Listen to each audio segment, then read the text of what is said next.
Welcome back, my dear students. We had to cut through the previous video because size limit was reached, and this is the part 2 of the topic nationalism and imperialism of chapter 1, rise of nationalism in Europe. So हमने देखा previous video में कि Ottoman empire ने modernisation के जरिए, आधुनिकीकरण के जरिए अपने आप को स्ट्रेंथन करने की, मजबूत बनाने की कोशिश की और इंटरनल रिफॉर्म्स लाने की कोशिश की, अंदरूनी सुधार, पर इसको बहुत लिटिल सक्सेस मिला। वन बाय वन एक एक करके इट्स यूरोपियन सब्जेक्ट नेशनैलिटीज, जो इसके सब्जेक्ट्स थे, जो इसके अधीन राष्ट्रीयताएं थी, जो कि यूरोपियन थी, जो यूरोपियन इसके अधीन जो राष्ट्रीयताएं थी, दे ब्रोक अवे, वो इससे टूट गई फ्रॉम इट्स कंट्रोल, इसके नियंत्रण से, एंड डिक्लेयर्ड इंडिपेंडेंस, और आज़ाद हो गई, इन्होंने स्वतंत्र घोषित कर दिया अपने आप को। The Balkan people based there claims for independence और political rights.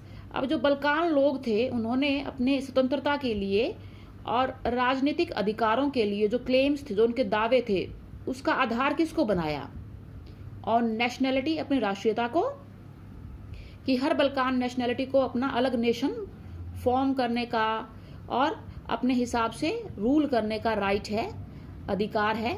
And they also used history, उन्होंने इतिहास को भी इस्तेमाल किया टू प्रूव दैट, ये सिद्ध करने के लिए, they had once been independent, कि एक बार वो स्वतंत्र थे, but they had subsequently been subjugated by the foreign powers, पर तत्पश्चात बाद में उनको फॉरेन पावर्स, विदेशी शक्तियों ने सबजुगेट, अधीन कर लिया, अपना गुलाम बना लिया।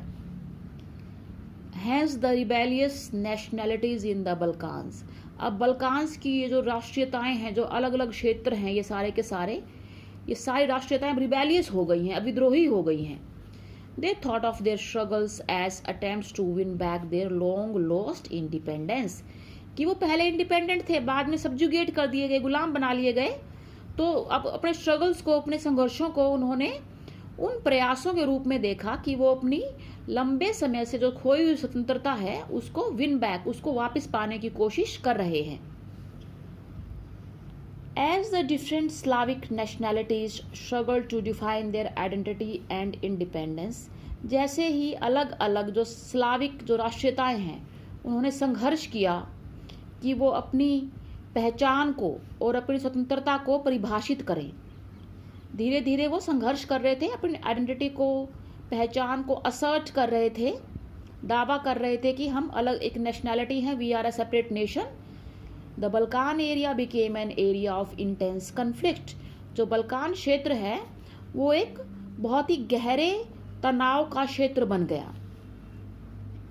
The Balkan states were fiercely jealous of each other, ये सारे के सारे जो स्टेट्स हैं, ऊपर रोमानिया, बुल्गारिया, अल्बानिया, सारे स्टेट्स जो बल्कान स्टेट्स हैं, they were jealous of each other, ये एक दूसरे से ईर्ष्या करते थे बहुत ज़्यादा। And each hoped to gain more territory at the expense of others, और प्रत्येक क्षेत्र ज़्यादा से ज़्यादा टेरिटरी, ज़्यादा से ज़्यादा भूमि क्षेत्र गेन करना चाहता था, पाना चाहता था, eight the expense of others, दूसरों के मुकाबले, दूसरों के जो है कि बाकी लोगों को हम अटैक करके गुलाम बना लें, तो eight the expense of others, कि दूसरे राज्यों की कीमत पर वो अपनी टेरिटरी बढ़ाना चाहता था।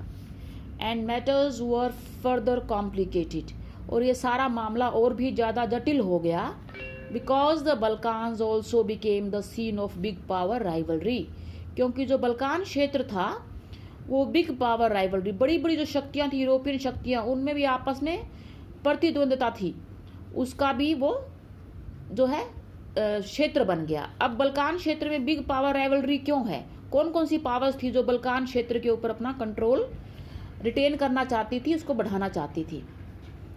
ड्यूरिंग दिस पीरियड, हम कौन से पीरियड की बात कर रहे हैं? Last quarter of the 19th century, 1875 onwards, there was intense rivalry among the European powers over trade and colonies. जो यूरोपियन शक्तियाँ थी आपस में, उनमें बहुत भारी प्रतिद्वंद्विता थी। किन मुद्दों के ऊपर? व्यापार के ऊपर और कॉलोनीज और अपने उपनिवेशों के ऊपर।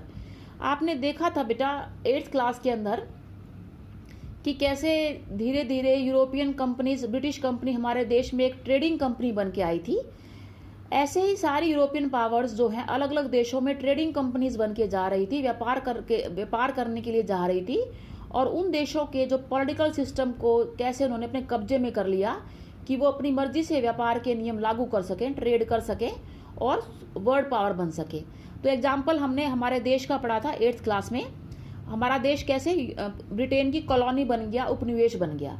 तो ब्रिटेन के अलावा और कौन कौन सी यूरोपियन पावर्स थी जो ट्रेड और कॉलोनी के लिए पूरे बल्कान क्षेत्र में कम्पीट कर रही थी। Not in Balkan only but all over the world they are competing for the trade and the colonies. यहाँ पर हम बल्कान क्षेत्र की बात कर रहे हैं। So these rivalries were very evident in the way the Balkan problem unfolded. अब ये सारी प्रतिद्वंदताएं यूरोपियन पावर्स की और भी ज़्यादा स्पष्ट होती गई जब बल्कान की जो प्रॉब्लम है और ज़्यादा जो है खुलकर सामने आई, ये खुलकर लड़ने लग गए। अब ये नेवल और मिलिट्री माइट जो थी, क्योंकि यूरोपियन पावर्स थी, ट्रेड करने के लिए जाती थी बाकी कंट्रीज़ में, तो इनकी नेवी का स्ट्रॉन्ग होना बहुत ज़रूरी था, क्योंकि ये सी रूट का इस्तेमाल करती थी, समुद्री रास्तों का। जिसकी नेवी जितनी स्ट्रॉन्ग होगी वो उतना ही जल्दी बाकी देशों में पहुंच सकेगा थ्रू सी रूट्स। और क्योंकि ये पॉलिटिकली भी दूसरे देशों को कनकर कर लेते थे कि अपनी मर्जी से पॉलिसीज बना सके, तो मिलिट्री का बड़ा इस्तेमाल होता था। मिलिट्री भी इनकी बहुत स्ट्रॉन्ग होनी चाहिए, जो मिलिट्री माइट थी। तो ये कंपटीशन के एरियाज थे। अब वो कौन सी थी major European powers? Russia, Germany, England and Austria Hungary. अब इन बल्कान्स दे वर keen to extend their control, वो अपना कंट्रोल बढ़ाना चाहते हैं, and as well as countering the hold of other powers, और जो बाकी वहाँ पर पावर्स हैं उनके कंट्रोल को, उनके होल्ड को जो हैं वो काउंटर कर रहे हैं, उसका मुकाबला कर रहे हैं, उसको वीक करना चाहते हैं, बाकी पावर्स के नियंत्रण को वो वीक करना चाहते हैं। तो ये rivalry in the Balkan region among various European powers, this led to a series of wars in the region. अभी क्षेत्र में इसकी वजह से बहुत लंबे लंबे युद्ध चलने लग गए, and finally the first world war happen, और अंत में जो है वो प्रथम विश्व युद्ध 1914 में स्टार्ट हुआ। तो we have studied the Balkan problem today. On the next page you can see the map. In my next video I will explain all the maps, all the pictures and the activities. वो separately हम करेंगे क्योंकि वो exam में आ सकता है कि इस पिक्चर में क्या दिखाया गया है। इस पिक्चर में बेटा जो ब्रिटेन का पूरा होल्ड दिखाया गया है कि कैसे जो ब्रिटेन है, या ब्रिटेन आपका यहाँ है, धीरे धीरे कैसे पूरे वर्ल्ड के अंदर थ्रू सी रूट फैल गया इसका। इसको बोलते हैं ट्रेड के थ्रू जो है पूरे वर्ल्ड में कॉलोनीज बनाना अपनी, और अपनी टेरिटरीज को बढ़ाना, अपने भूमि क्षेत्र के इलाके को बढ़ाना, उसको इंपीरियलिज्म कहते हैं। ये एंजल्स बने हुए हैं। In detail I will explain the picture tomorrow, and chapter का कंक्लूजन भी जो है in my next video I will conclude the chapter.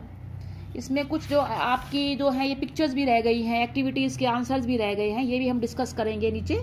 जितनी भी एक्टिविटीज़ के आंसर्स रह गए, I think 4-5 activities are left, and then our chapter will be completed, and we will start then the next topic, nationalism in India.